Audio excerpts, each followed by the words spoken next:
আসসালামু আলাইকুম এভরিওয়ান, আশা করি সবাই ভালো আছে। আপনাদের দোয়াতে আমি অনেক ভালো আছি। এখন কিছুদিন যাবত দেখা যাচ্ছে ইমোতে কল দিলে সেটা ব্যাক চলে আসে, তাই এই প্রবলেমটা অনেকের মোবাইলে দেখা দিচ্ছে। চলুন আজকে এই প্রবলেমটা সলভ করে ফেলবো আমরা। সেটা কীভাবে সলভ করবো কোনো স্কিপ ছাড়াই দেখবেন। সর্বপ্রথম আমরা চলে যাবো আমাদের ইমোতে যাওয়ার পর আমাদের নিজের প্রোফাইলে চলে যাব। নিজের প্রোফাইলে যাওয়ার পর দেখতে পারবেন যে এখানে সিকিউরিটি প্রাইভেসি একটা অপশন আছে, সেটাতে ক্লিক করে দেবেন। ক্লিক করার পর নিচে যাবেন।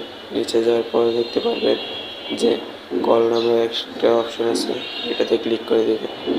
এটাতে ক্লিক করার পর এই যে দেখবেন যে নিচে নিচে নেভার অ্যালাউ, এটাতে 24 জন আছে। 24 জন আসছে যে আপনারা এটা ছুটাবেন, যে কল দেবে তাকে ছুটাবেন। আবার এখান থেকে যে আবার ছুটাবেন, আবার যে ভালো লাগছে না তাকে তাকে প্লাস এখানে ক্লিক করে এখান থেকে প্লাস এখানে ক্লিক করে যে কাউকে আনতে পারবেন। সো আমি আনবো না, আমি কাউকে ছুটাবো। ছুটাতে হলে আমাদের সর্বপ্রথম আমাদের যাকে ভালো লাগে তাকে ছুটাবো। আমি ওকে ছুটাবো, তো ওকে ছুটানোর জন্য ছুটে ফেললাম। তো ওখানে আমাকে কল দিলে কল অবশ্যই আমাদের এখানে আসবে। তো আপনাদেরকে দেখিয়ে দিচ্ছি কল কীভাবে আসবে। ব্যাকে চলে আসলাম। ব্যাকে চলে আসার পর ওখানে আমাকে কল দেবে একটা।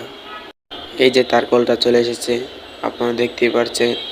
আর আগে সমস্যা হইতো যে কল ব্যাক চলে যেত, এখন কিন্তু কলটা ঠিকই এসেছে। এতটুকু ছিল আমাদের ভিডিও। সো ভিডিওটা যদি ভালো লাগে তাহলে চ্যানেলটিকে সাবস্ক্রাইব করে দিবেন, নিচের বেল আইকনটা বাজিয়ে দিবেন। আসসালামু আলাইকুম।